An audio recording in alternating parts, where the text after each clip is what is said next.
Welcome to the Hump Day Hangout podcast by Semantic Mastery, where we answer your local SEO questions every week at 4 p.m. Eastern. I'm Adam Moody, and my partner at Semantic Mastery, Bradley Benner, will be sharing his decades of expertise based on not only helping others, but running his own agencies and businesses in the space. If you'd like to join us live on YouTube each week, just go to www.semanticmastery.com/HDHO at 4 p.m. Eastern on Wednesdays. If you'd like to ask a question ahead of time, go to the same link, www.semanticmastery.com/HDHO at any time and submit it there. Don't forget you can get the Semantic Mastery Local SEO Toolkit for free at the same URL. Okay, let's get going with this episode.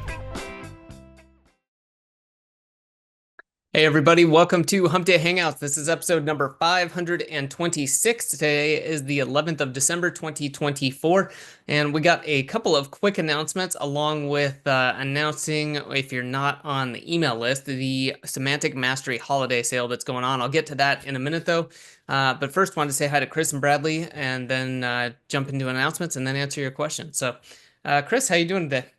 Doing good. Busy as usual, finishing the year strong as it's supposed to be. And yeah, that's pretty much it. Nice. Bradley, how about yourself? I think you said you had some snow, right? Yeah, it's stupid. It was 60 degrees yesterday, and today it's 30 and snowing. And it's been snowing all goddamn day, and it's just crappy and cold again. And the power went out for an hour earlier. And in an RV, when the power goes out and the heat stops, it gets cold quick. And so after about 15 minutes of the temperatures declining, I said, "That's it. I'm going shopping. I went grocery shopping," and came back and the power was on, thank God. So but yeah, somebody last week I saw in the comment was like, "Why is he living in an RV?" And just so everybody knows, because my daughter went to college last year, and I sold or got moved out of my house, bought this RV, and I'm having property developed. And it's the first of several kind of properties that I'm creating for my retirement plan, which are or ATV rental properties. And so I'm living in an RV at a campground near the property that is being developed while it's being developed. And so at some point next year, I'm going to buy a house. I'll probably buy a house in Pikeville, Kentucky, which is about an hour drive from here, about 45 minutes to an hour drive from where I'm at currently in Virginia. But it's a much bigger city. I mean, relative to where I'm at, it's a bigger city, and it's got a lot more stuff. Right where I'm at now in southwestern Virginia is very rural. There's not very much here. And so I drive to Pikeville 3, 4 times a week now because that's where everything is. And so I'm probably going to end up buying a house out there next year sometime. So anyway, just a quick background to kind of update No, why I'm that's good. living I in an just saw RV. that on the last one, and I'm like, maybe we should cut a video out of that. So We just had a question on the page. Actually, this is handy because Bradley, I was going to ask you to talk a little bit about DHA because we will be opening up yep. DHA for the next cycle later in January. But we had somebody here, Adam, who is asking about, he really wants to join the local SEO course that Bradley does, but I'm confused which link should I purchase. So I was asking him, you're either talking about the mastermind or DHA probably. There could be something else, but I think those are the two. So the mastermind is more the SOPs, the community covering all things local SEO. And, whether that's growing a team, whether it's local updates, whether it's GBP stuff. And then DHA is going into the directory hybrid agency method, which is a very specific way of prospecting. So could you kind of talk about DHA a little bit, Bradley, just for people who may not have heard about it yet? Yeah, hold on. I'm replying. Um, so what's up, lizards? I prefer the term reptiles instead. What's up, SEO Fox and Adam? Yeah, so there's really kind of two things, guys. And next year, um, in addition to the DHA program, phase one being group three, so it'll be the third time we're going to launch phase one of the DHA program, which is creating the prospecting machine to generate leads for your own agency, creates the directory, you start targeting low competition areas for whatever industry you've selected to start building local lead generation assets that then you can use as a sales tool to help you sell your SEO services. So that's the directory hybrid agency training phase one. That is the first. You have to go through that to get to phase two. Phase two is sales and fulfillment. We will be launching phase two at the same time that we launch phase one group three. next year. So that's only graduates from phase one will be invited or be able to join the phase two group. That's a 6-week program for sales and fulfillment. And so I'm really looking forward to doing that for our graduates that want to join that. But as far as what I was going to say was also next year, we are going to be doing some different promotional methods that will kind of may address some of like what the question is from Adam here about local SEO course, because we're going to be kind of doing some launches next year that are going to be about various local SEO training programs that we have currently available in our mastermind. So, for example, one of them is the LLG sites or the local lead generation sites, which is part of the DHA program, but can also be kind of a standalone training program with templates and SOPs on how to deploy the sites both in high level and in WordPress so that you can build them on whichever platform you prefer.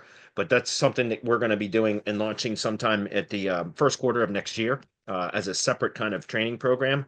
It's currently available in the mastermind if anybody wants it now. But to get back to Adam's question specifically, the local SEO training is going to be the mastermind. That is currently what it is. Okay. The DHA program is also available in the mastermind for all mastermind members. It doesn't cost anything additional to get all of the training. The only thing is the DHA coaching program, which is an additional coaching program because it's much more intensive. And it gets, you get access to me every single day for 45 minutes to an hour for an office hours call where I can jump on Zoom meetings with you and answer questions and provide specific guidance and support and all that kind of stuff. We also have weekly accountability meetings and various one-on-one meetings with me throughout that three one-on-one accountability meetings with me throughout the 12-week program. So it's a very intensive coaching program to keep people that need the additional accountability and somebody to basically crack the whip, kick them in the ass and get them to do stuff. You know what I mean? It's kind of what I do with that coaching program and also provide support and guidance. But for people that are able to do it on their own and self-manage their time and are ambitious, you can certainly do it by just joining the mastermind. So because all the training's available, the SOPs and everything is there. So it's just if you need the additional coaching, that's what the DHA program is for. And some of you need that. I get it. But some of you can do it on your own. So the short answer, which I probably should have led with, is join the mastermind because that's the local SEO training, but that includes everything that we do. We don't have a standalone course for just local SEO yet. It's all part of the mastermind. Okay. Beautiful. Moving on. Right, I've got to unmute myself. Well, that I think answered the question and looks like he'll be joining the mastermind. So I put the link into the holiday sale. It's a little long, so I'm not going to try to spell it out. But if you're not on the email list for Semantic Mastery, head over to semanticmastery.com, hop on the email list. We send out a lot of really good information, but also deals like this. If you're catching the replay, make sure you do the same. We'll be doing this for a limited period of time leading up to Christmas, so make sure you check that out and grab what you need. Yep. Let's see, guys. Anything else before we get started? No, I think we're good. All right, let's do it. All right, great. We got a bunch of questions again. So let's go ahead and jump right into it.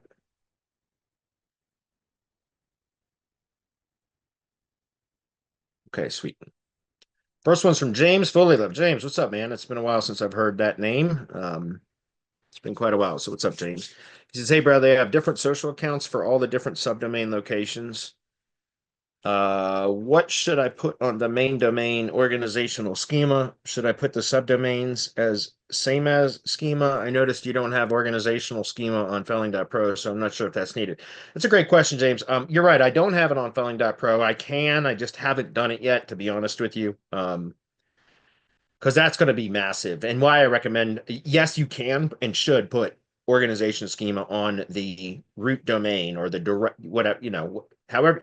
Remember, I just have on Felling Pro, I've just got it set up as a location directory on the root domain. That's essentially all it is. Okay. You can have a full-blown website on the root domain, certainly. And then I would just have a page on the site that would be like a location directory, right? And so in any case, however you have it, the root domain, yes, should have organization schema. And then it can reference each of the locations with local business schema. Now, technically, they should have local business or Google business profiles, right? So that it's a real valid physical location. But you can do local business schema without a street address. So you can still create local business schema that would be referenced within the organization schema to show the various locations. So each location would have its own local schema instance that would be connected or referenced within the organization schema, right? With the parent organization being, in this case, Felling Pro. So yeah, you can. I should have that. I just haven't done it yet. What I do is the schema on the the subdomain sites, excuse me. So the individual sites, you'll see that like if we go view this one, you'll see that I have organization schema on the homepage, and then I have local business schema with the appropriate subtype, which for me would be home and construction business. But we have the corporation schema on the homepage, which is the organization schema. I prefer to use corporation schema when it's a for-profit business, which most of them are, right?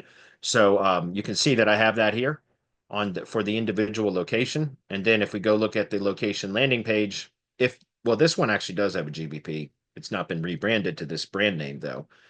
It's still the old brand name, which was Tree Care HQ. But if we look at this one has the home and construction business schema on it, right?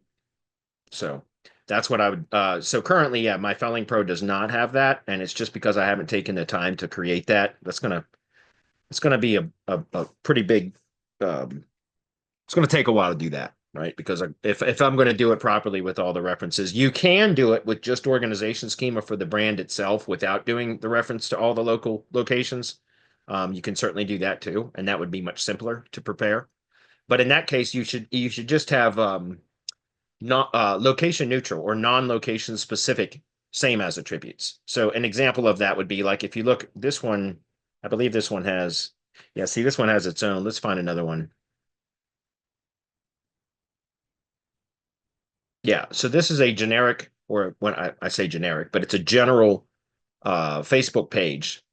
I don't have an image there. That's weird. I don't know why there's no image there. I have a Felling Pro Tree Services, like just a general Facebook page that is referenced in some of these locations that I don't have specific social media accounts for that particular location, if that makes sense. So that's what I would do is have an overall kind of general branded social media accounts for the primary brand. And then if you have location specific assets for individual locations, then you would just reference those in the same as attribute to the local business schema for that particular location. That's clear. Okay, good question. Moving on. Okay, next one's from Alex. Alex says, Bradley, can you talk about robots.txt file, or if you have any recommendations on how you would set it up? Should we block certain bots, etc., or do you just leave the robots file unmodified when publishing a GHL site? Yeah, and the GHL sites, I just leave it unmodified. I don't mess with it for that. I haven't tested with any doing. I haven't really felt the need to with high level sites to add a specific robots.txt file. With WordPress though, I think it's depending on what plugins you're using, which page builders you're using, that kind of stuff. There's oftentimes it's required in order to prohibit crawlers, preferably Google, from crawling parts of the site because it wastes crawl budget, right? It wastes it uses more of Google's resources than is needed when it's crawling pages and URLs, et cetera, or sections of the site that it has no business crawling because it's never going to index them anyway. So why?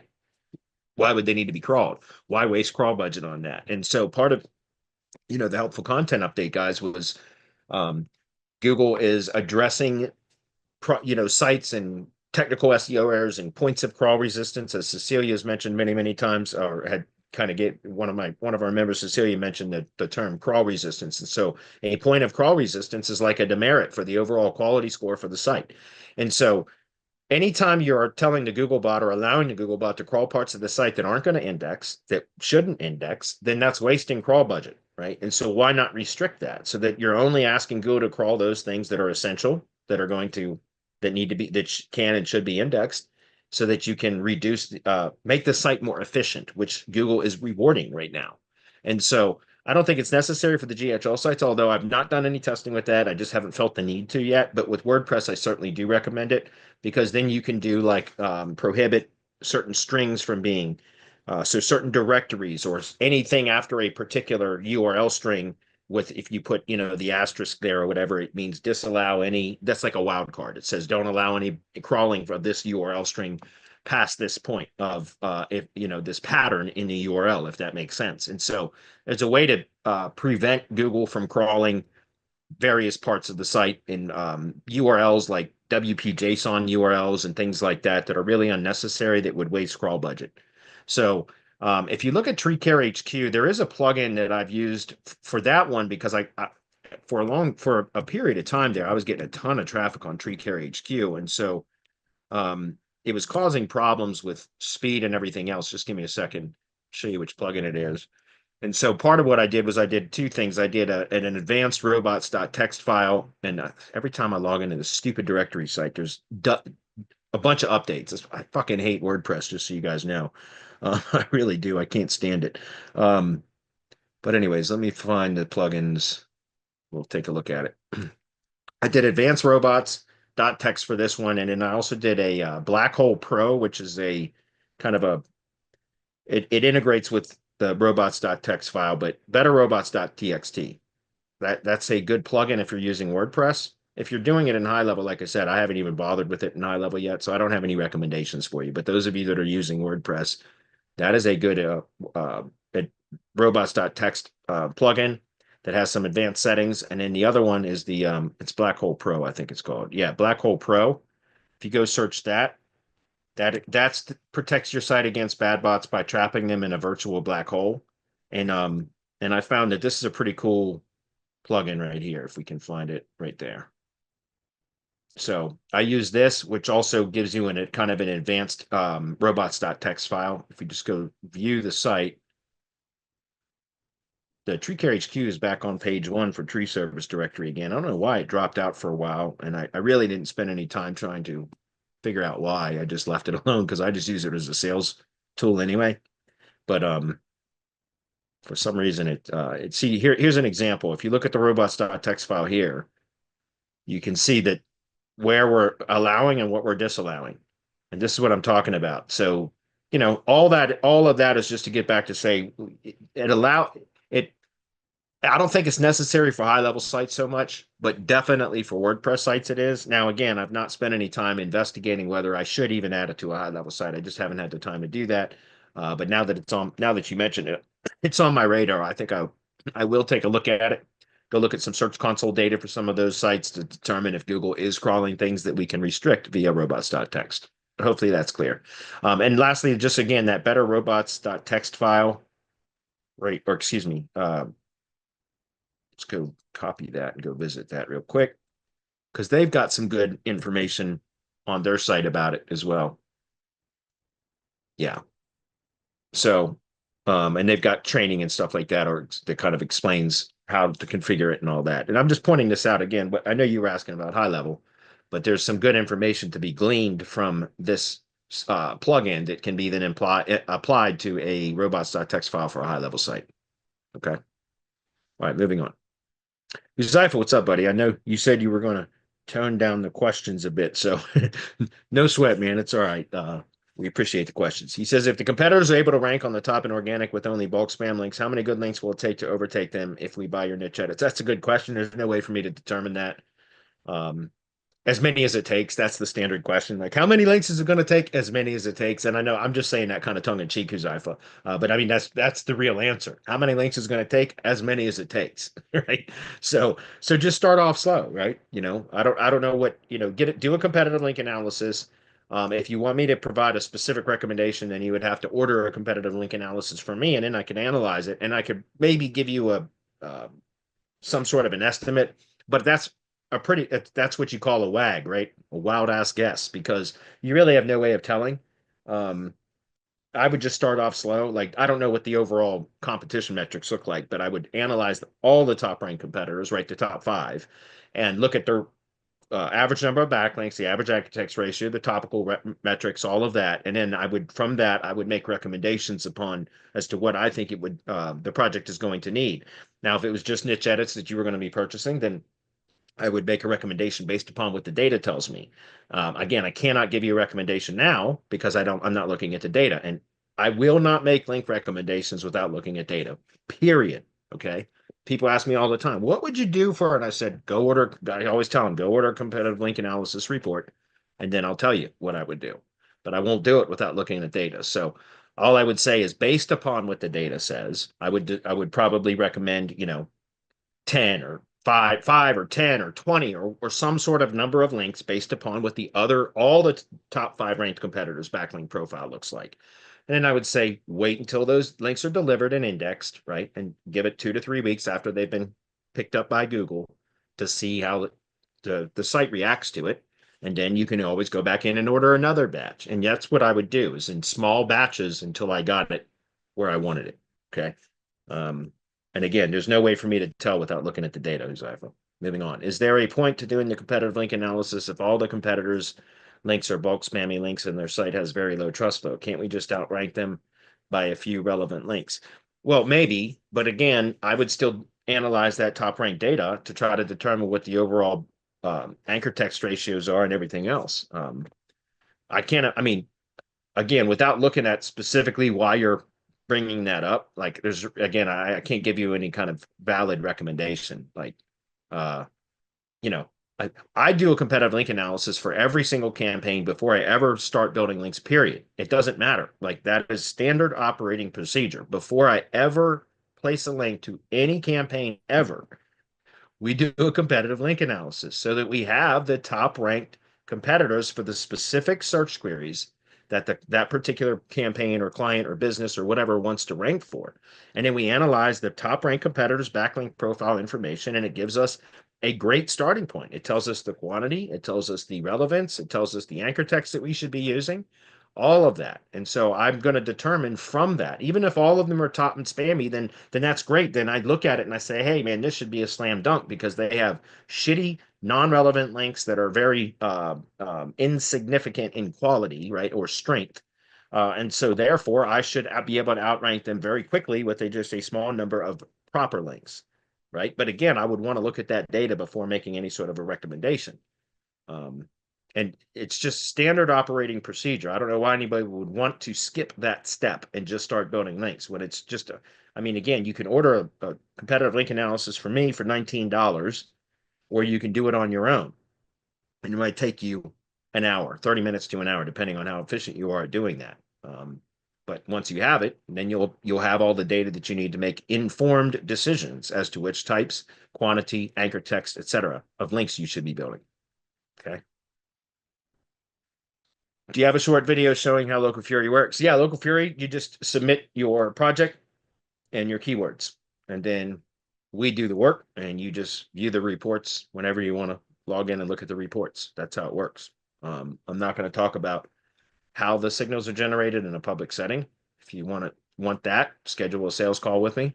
I don't do any hard sales call, like closing tactics or anything like that. I just talk about what the service is, how the signals are generated, show you examples, and then that's it. If it's a good fit, great. I don't try to hard close anybody on these calls. It's just, this is what we do. This is how it's done. If you're interested, here's where you purchase. That's it. Okay. So if you want that specific information, schedule a call with me. Otherwise, like I said, you just submit your profile information, and we take over from there, and then you just can log in and look at the reports at any time. Okay. It's quite simple. Kolja, I think that's how Kolja. I'm not sure how to pronounce that. In your experience, what page of an entity optimized site is more likely to rank for a service and location query? The service, the location page, 100% the location page. That is what you should be trying to rank, not the service pages. If you're trying to rank the service pages, then you're going to have a service times location page for every service and for every location that you want to target. That is precisely why you want to rank the location page, because now you only need one page for every service and you need one page for every location, and you internally link them properly to create the association between the location and all of the services available at that location. And then on each service page, you have internal links that link to all of the location pages that are available, that service is available to. Do you understand? So it's a reciprocal link between the service page and the service page and the location page. They are linking to each other. Again, demonstrated here, which I demonstrate on these all the time. We'll just go back to this one again. Okay. Let's take a look at this. And so what I'm saying here, let me expand this so it looks a little bit better. We've got one service page. Just go look at for an example, go look at the sitemap for this one. right? Or that's right. These are all the pages on the site, is what I'm telling you. You guys see that? There's like, besides the about, contact, in terms of the privacy policy and thank you page, right? We don't have an about page on this site, but we have a contact thank you page for, that's the page that they go to after they submit the contact form, the privacy policy page. So other than that, there's 10 pages on this site. You get it? So there's the 3 non-essential pages, but then there's 10 essential pages. The home page, 4 service pages, and 5 service area pages. That's it. 10 pages on the site. We are not trying to rank the service page. That's why if you look at any one of the service pages, they are not optimized for any one location. Look at the SEO title. It's service brand. There is no location mention in the SEO title of the service pages, because we're not trying to rank the service pages. We want location pages to rank, because anybody that's in Earlysville, for example, if they search for tree service near me, or tree service Earlysville, or tree removal Earlysville, tree trimming service Earlysville, tree trimming or tree care Earlysville, tree care near me, and they're in Earlysville, whatever. You want the Earlysville page to rank at all times, not the service page, right? And so let me just demonstrate this. We got this open right here. This is that same site we were just looking at there, right? So this right here, if we look at, let's go ahead and put the Earlysville. You see how these are currently ranking? God damn it, it won't let me sort when, that's just stupid. Let me try that one more time. Okay. Well, you can see it got every one of these search queries here. I'll zoom in on this. Every one of these search queries are in the top 3. Every one of the pages that are ranking for that search query is the Earlysville page. You understand? So now let's just look at a different one. Let's look at Free Union. Okay, so I'm going to come back here and we're going to go to Free Union. See, this page is number 1 for all of those search queries. It's the same page. It's the location page, the Free Union page that is ranking for all of those search queries. It's because of the way that these pages are optimized that's why they rank, because what we're doing is creating the association between this location and these services, so that we don't have to have this page times tree removal Free Union, tree trimming Free Union, tree care Free Union, stump removal Free Union, plus tree service, which is what the homepage is optimized for, right? We'd have to have 5 pages, because remember, the homepage is optimized for tree service, and then we have tree removal, tree trimming, tree care, and stump removal. So there's really 5 service keywords that we're optimizing for, right? But there's 4 tree removal. These services fall under the tree service category. So a homepage is optimized for tree service. Each service page is optimized for the service only. And then each service area page or location page is optimized for the primary Google business category in the SEO title. It says, in this case, Free Union. So that's the location entity, tree service, that's the category, and then brand. So it's, again, that semantic triplet statement. It's just rearranged slightly. This is where they do it, what they do, who they are, right? It's still the 3 entity associations, which is brand, product or service, location. It's just rearranged, right? And then in the SEO title, or excuse me, the H1, we have the top level topic term that has the broadest keyword coverage, and that's tree maintenance. And then we duplicate we restate the location entity, but we do it now in this case with another variant, which is the comma Virginia variant. You understand? And so that's why we're able to, and then we're associating this top level service category, tree service, with Free Union, and then associating each of these individual services that fall under the tree service category with this location because of the internal links. Then if we go to any one of the the service pages, we also have the element block with the internal links to each of the location pages that this particular service is available to, right? So this is a universal element block that has internal links to the location pages that is present in every single service page, right? And then likewise, we have on every single location page, we have the internal link block that has links to the service pages, and that's universal to every location page. And that's how we're able to rank, like I showed you here, each one of these search queries for the same. It's the location page that ranks for every one of those queries, right? That's what we want. It's efficient, guys. It's a hell of a lot more efficient than having a separate page for each one of these queries, which is absolutely unnecessary when you're just saying the same damn thing over and over and over again across each city. The only thing different is the city name. That's just, it's dumb. It's not worth, I mean, we all did it. I did it too. That's because we used to have to do that to get results in local SEO. You don't have to do that anymore. In fact, that will actually hurt the performance of a site now in local search. Great question, though. Moving on. How would you structure a local business directory for a specific service type? Let's say pest control. We have a city and a state and city location category pages and service category pages, but would you also create service and city pages like ant control in Austin, depending on the service type? The directory is about those pages that are not redundant, as is the case for local business sites. Right. I'm having a hard time understanding that question. How would you structure a local business directory for a specific service type?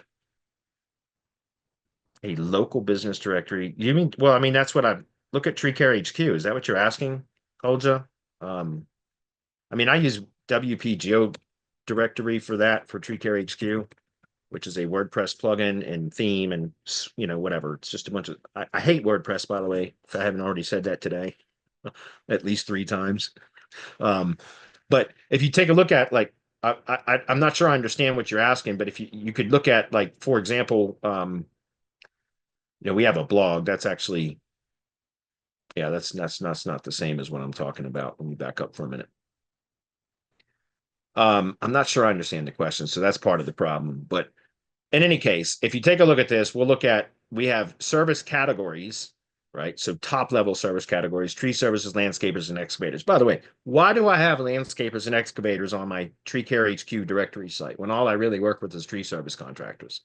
Because some tree service contractors also do landscaping and or excavating. That's why. So that's the only reason why I have them on here. It looks like there's a, that must be just formatting.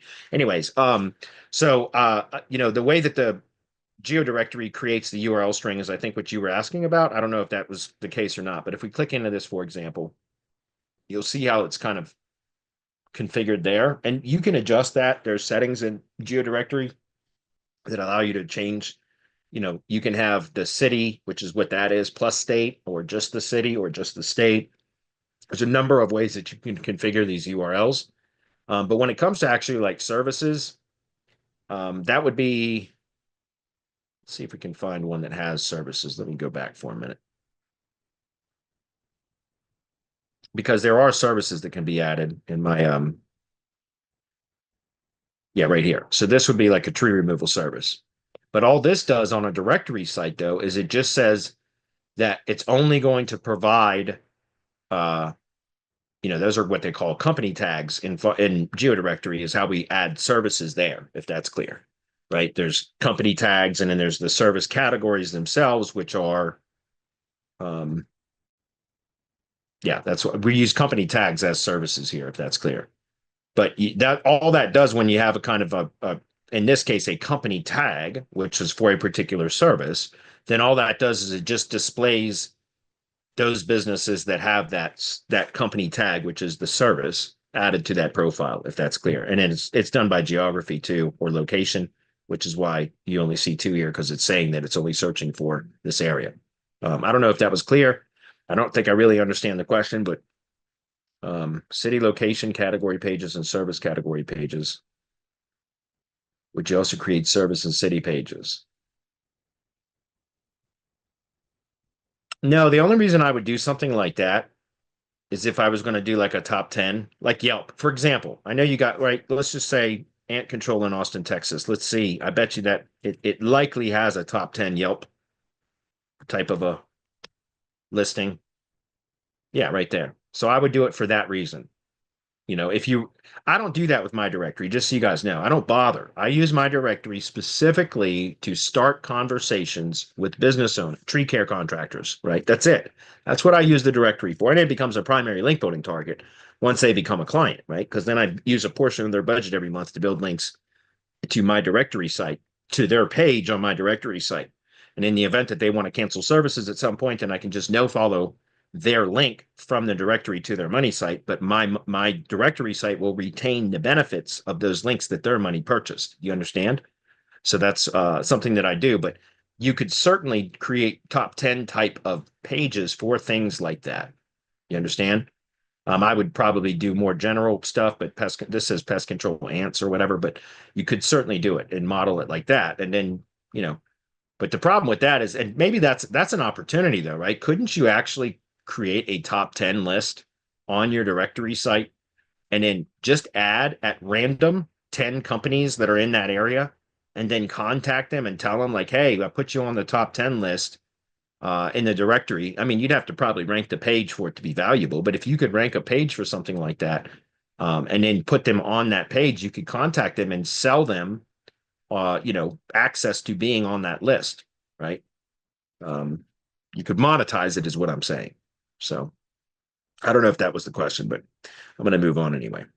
Joseph says, should we separate service pages that if the service plus target location has no search volume, should we create separate service pages if that service plus target location has no search volume? In such a case, should we just reference that service in another service page? I'm not sure I understand the question, but look, just to be clear, if it's an important service to the company, create a service page for it, the product or service page, right? It doesn't matter. Look, when I talk about category and topic optimization, that's really for the location page, right? We still want to optimize the service pages at the entity level as well, if possible. But there are specific services as part of a broader service category or service type, right? There are specific services, and if they're really important to the company, then it makes sense to have, if you have a top level service category and then you have multiple supporting services that are part of that top level service category, then it makes sense to create sub pages for each of those or posts, however you want to structure it, it doesn't matter. But basically sub pages that are nested or placed within or child pages of the parent page for that primary service category. And then you have the supporting services as individual service pages that are optimized for no locations, right? It's location neutral. They're optimized to describe that service very thoroughly. And then through internal linking, the same way that I'm showing you here, you can have the internal links to those specific services. So for example, let's just say that under tree removal, I wanted to add multiple supporting services. Okay, let's say that under tree removal, I have now crane tree removal or crane assisted tree removal. How about large tree removal? How about dead tree removal? How about hazardous tree removal, right? Let's just say that I had separate services for each one of those and I wanted to have a pay because they were very important to this particular client, okay? Then I would create as child pages of the tree removal page, I would add, like crane assisted, for example, right? It would be crane assisted, something like that. If I could spell, whatever. Crane assisted, something like that. That would be a child page of this tree removal page that then it would talk very thoroughly just about the crane assisted tree removal service. And then back on the location pages, right? I would still have this H2, which introduces this element block. These are H3s, H3 links. Look at the hierarchy, right? This is proper HTML markup. So we have arborist services, and then those are H3 clickable links that take you to those specific pages.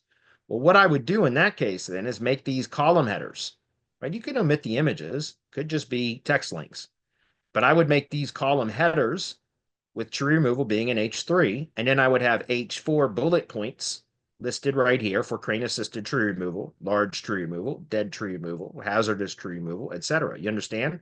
Those would be H4s because now those H4s are subheadings that support that H3 subheading that supports that H2 heading. You get it? That's the proper hierarchy. And so again, that now what is that doing? That's associating this location with not just the general tree removal service, but now with specifically crane tree removal or crane assisted tree removal, large tree removal, dead tree removal, hazardous tree removal. You understand? That's what I'm saying. So guys, it's not necessary to create service times city. It's you just want to make sure that your internal linking is such that you're associating the location page with all of the specific services that you want. Just keep in mind, though, that when you optimize the top level service pages for the entities as well, Google already understands that for tree removal, crane assisted tree removal falls under that. So does dead tree removal. So does hazardous tree removal. So I don't recommend that you automatically go out and add all of those specific service pages as sub pages of the top level service type because it may not be necessary and it's likely not necessary is what I'm saying, because that's what I've been trying to get at, guys. I think a lot of you are still thinking in keyword optimization terms. which is why you would want separate pages for each one of those specific services. But if you optimize the service type properly, the service type page properly, then Google already understands that those are all supporting services that are associated with that service type. So it's not necessary to create those pages because crane assisted tree removal is tree removal, right? So there's no reason to have that on as a specific sub page unless for whatever reason the client wants to see. By the way, you see how I've got these things listed on the page, guys: hazardous tree removal, emergency tree removal, storm cleanup, shrub removal, poison ivy removal. I don't have these as sub pages because that's additional and unnecessary work, in my opinion. Now, I'm not tracking those keywords. That would be interesting to test, by the way. So maybe I'll set that up after our call today. And then maybe next week we can address that and come back and take a look at it and see, like, how does it rank for poison ivy removal plus Earlysville or Free Union or whatever, right? But my point is, if you wanted to, you could have them as child pages of the top level service page, and then we would change your internal linking to include, and I would do a proper hierarchy: H2, H3 for service type headings. So top level service pages, that's what those are. And then you would have supporting service pages as H4s underneath their respective H3s. Okay. And then same thing on each one of those supporting service pages. If you needed to create them, then you would have an internal link block that would list and link to all of these location pages as well, which is how you associate that specific service to each of those locations that it's available. Guys, it's all about association. That's the whole point, right? We don't have to have a page for everything if we can associate the proper pages, if we can associate the service page and the location pages properly through internal linking, then we don't need to have all those individual pages. All right, hopefully that's clear. Moving on. All right, how do you generate privacy policy in terms, et cetera, for LOGs or for general sites? Do you have an SOP? And is this important? Well, I do privacy policy for sure. That's why it's available, or you see it on all of my LOG sites, because if you have a contact form where you're collecting data, you should have a privacy policy. It's pretty standard language though. So I mean, just go search for Google privacy policy, terms of service, whatever, and you can model those. Just copy something that's, free to use, common, what do they call it? Creative Commons or whatever, something like that, just, and use it. Okay. Do we have an SOP? No, I don't have an SOP for that because it's just part of a normal site build. Not specifically just for that. I mean, it's part of a site build. Do we have SOPs for LOG sites? Yes, we do. Both high level and WordPress. If homepage is the location landing page, should it have organization schema or local biz schema or both? It can have both. If the homepage is a location landing page, it can be both. Typically, I would have it as, it will be organization schema that then references the local business schema with the appropriate subtype in the organization schema, right? That's how I would do it. Or the org schema should be on the about page section. No, it doesn't matter. Remember, by the way, you can also do an array. An array, you can have both organization and local business schema in the array. Right here, let me give you an example of that. Give me 1 second. I have to get off on time today too, guys, because I got a sales call with a tree guy. So at 5 p.m. So I definitely have to be off probably 2 minutes before the top of the hour. All right, so this is what I'm talking about. What was the question again? I just lost my train of thought. Oh, array schema. Oops, I must have passed it. Right here. This is what, shit, of course it's not in a good spot. Anyways, an array would be something like this, where you can actually have organization and the specific, local business subtype or local business or whatever the most specific subtype is. And then you just have it like this, at type, and then it would be, organization or corporation, or, maybe it's a medical business, right? There are underneath organization schema, there's medical business as another subtype, or that would be relevant for that. I don't know. I'm just stating whatever the appropriate organization type is that you want to use, it would be referenced there and here. And this is how you do it. This is how you open up that schema so that you have an array where you can show multiple types, which can be both local business and organization schema. If that's clear. Okay. All right, next one. Nihal, I guess. Nihal. I'm not sure how to pronounce that. Forgive me, my ignorant American self. Hey Brad, thank you for answering and creating a video on my previous question. What should you do if keywords are constantly declining from the last 30 days? Here is more context. From my understanding and research, it is a backlink penalty because the website I'm working on was handled by another agency before, and I reverse engineered a few of their clients. They got hit as well and have almost the same link profile. Okay. I don't use SEMrush link toxicity, but the negative network graph feature shows that the domain has direct link farms and dangerous backlink profile. Yeah, I don't. By the way, I think SEMrush is awful for link analysis because they are way, way, way overly sensitive. I hate SEMrush for backlink analysis. Just to be clear, I think it's absurd at how overly sensitive it is, in my opinion. I use Majestic though, and if I were to analyze the backlink profile in Majestic, they have the link graph feature in Majestic, which is shows you kind of link networks and footprints and how sites interlink with each other that are all linking to the same site. And so that's really it's a very very visual graph too. It's actually fascinating to look at times, but that's a great way to be able to determine if they are using link networks, etc. So I can't speak on SEMrush just because I don't use it because I don't like it. But definitely you can like Majestic would be something I would want to look at that and then determine what they're doing. Another important point is majority of the pages that were indexed on Google, if I inspect and test them in Google Search Console, it shows page can be indexed, but I don't see page can be indexed, but I don't see any errors, etc. If I inspect and test them, it shows page can be indexed, but I don't see any errors. So what's wrong then? Yeah, I mean, I don't understand that point, but anyway, what am I doing now? Building new links that competitors have and some high quality GPS niche edits. Okay. Guest posts and niche edits. I also have started another domain just in case this one doesn't recover. Let me know what you think. Yeah, I mean, look, I get it. Try to recover the current domain. If it's a backlink penalty, then those are tougher to recover from than on-page penalties. They are. So, just to be clear, you can try though. You can try disavowing links. You can try a number of things. But at some point, there's basically cut your losses and just change to the domains. I'm not telling you to do that right now. Go ahead and continue trying to recover the site. But at some point, you have to like draw a line in the sand and say, okay, if I don't get it recovered by this time or after this many attempts or whatever, then I'm just going to redirect, set up the new site and do a redirect. And sometimes a redirect to a new domain, the new domain it doesn't transfer the penalty, right? So just be careful. Because I mean, I've done that. I talked about it recently, but I had a multi-location lead gen business that got hit with an algorithmic penalty, a link penalty, and I don't know. I couldn't recover it. I spent 5 months. I tried everything all the tricks up my sleeve that I had, and I could not recover that domain.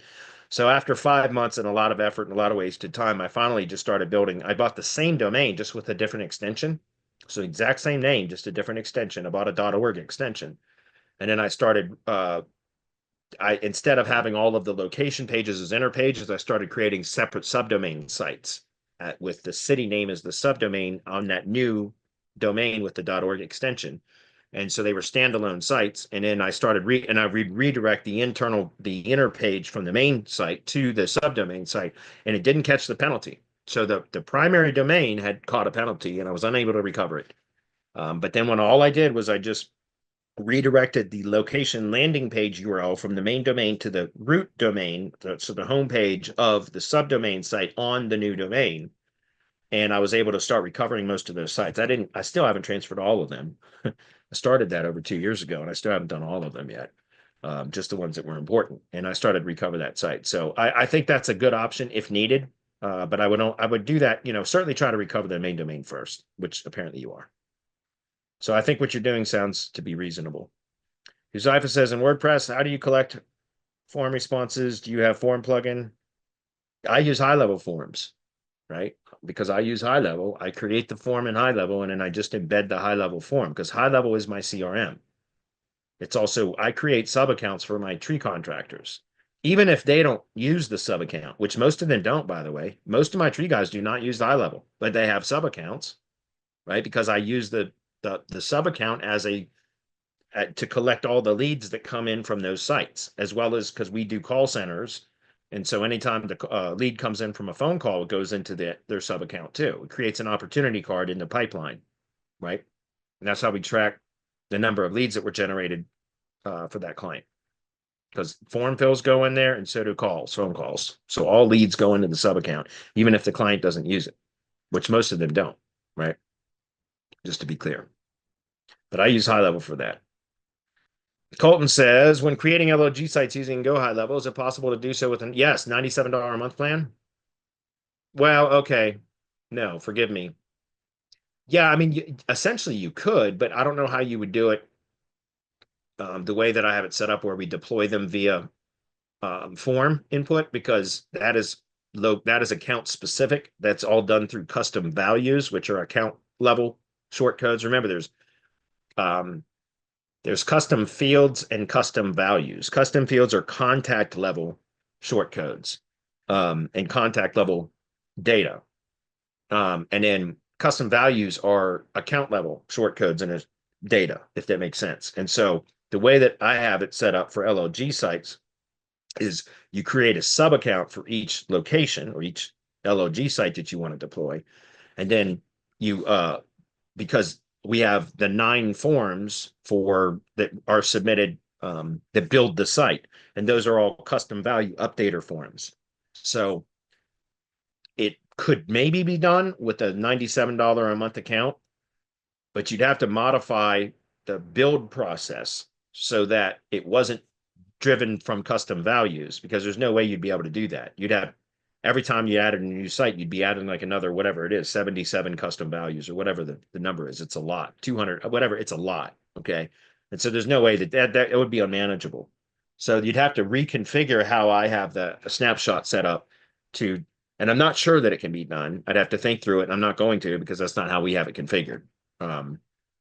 But it could likely be done, but you'd have to think through how to do it properly if you wanted a deployment the way that we have it, which is done through high-level contact forms right now. So anyway, do I need a separate sub account for each LLG site? Yes, the way that I have the snapshot set up, you do. Okay. You can create as many sites as you want under one sub account, but the deployment process would, at least the way I have it set up, wouldn't work without, so you'd be manually building those sites as opposed to just having form inputs. Okay. And so, yeah, you can build as many sites as you want, but it would be inefficient, at least the way that I have it set up. Okay. All right. Sorry about that, Colton. Moving on. Next one. I've only got a few more minutes, guys, so stand by. Paul Rushing. The Wikipedia entities for the niches I cover do not follow the normal usage in the US. Gutters is the main entity is rain gutters. That is correct. Gutters or seamless gutters are common. Vernacular gutter installation is the magic term. And while it does mention seamless gutters on the page, it is really the main type of gutter sold in the USA. Box gutter has its own page, but this is a specialty product not common on homes unless they have a pool cage. For residential painter, the Wikipedia page is house painter and decorator. That is correct. House painter has the second best search volume in that niche. However, house painters have never been considered decorators in the US and the UK. The decorator is synonymous with house painter. Decorator is a recognized trade. Okay, please show me how you would pull Wikipedia entities for either service trade, as both are ambiguous to me. I'm trying to learn the new ways, and in the past, I've always targeted pages to gutter installation and house painter. That worked, but I always want to improve. All right, well, I don't have much time, so I'm not going to be able to get through. God damn it, there's only one more question, and that's from Tyler. I don't think I'm going to have time to get through both of these. But the first one, to answer your question, you're right. There are some times where there are some industries that doesn't fit real nicely into the whole category and topic optimization method that I've been teaching. Some of them are difficult. Like, again, the we buy houses industry, right? Like, that's very difficult because there's no proper Google business category for those. The best one is real estate consultant. And that's not really relevant to what they do, if that makes sense, right? So I know I've still got a painting contractor as a client who's a legacy client, who's been with me for many, many years. And you're right, house painter and decorator is the Wikipedia entity for that. And there's no other entity for that. So by the way, though, take a look at this, right? We look at house painter, and I'm just going to put that in for Wikipedia, and it'll come up, right? We're going to go look at this.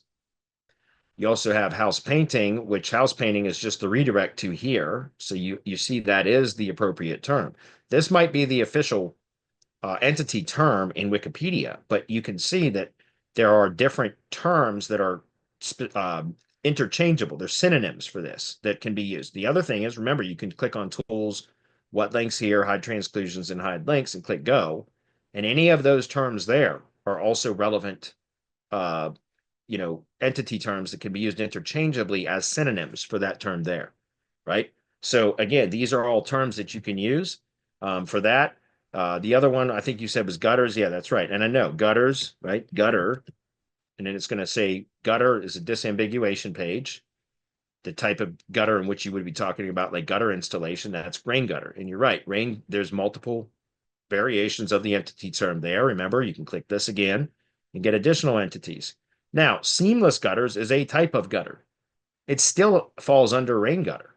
You understand? Seamless gutter is just a type of rain gutter. That's it.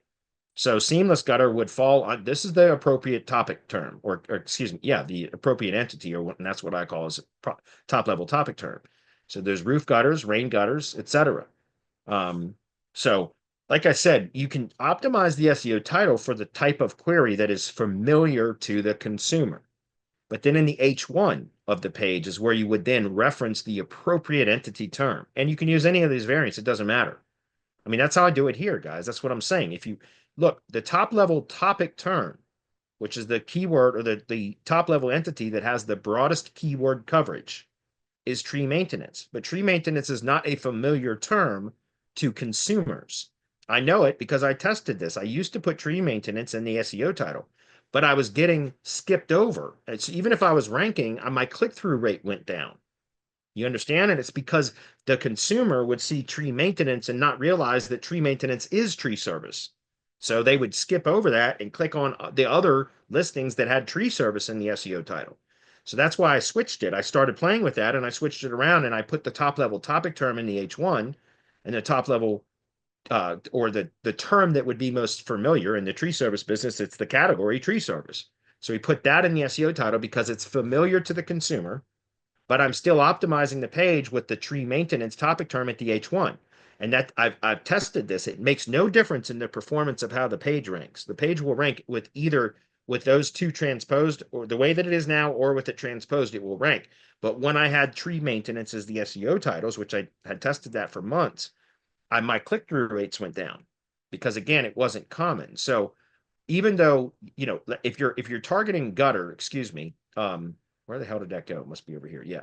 If you're targeting gutters, seamless gutters, and that is what the search query is that is most familiar and the one that's the most popular, then just go ahead and optimize the service page for seamless gutters, right? And then in the H1, you can say seamless rain gutter installation and maintenance services, right? Remember, maintenance does not include installation. Maintenance equals repairs, though, and servicing, inspection, repairing, and replacing.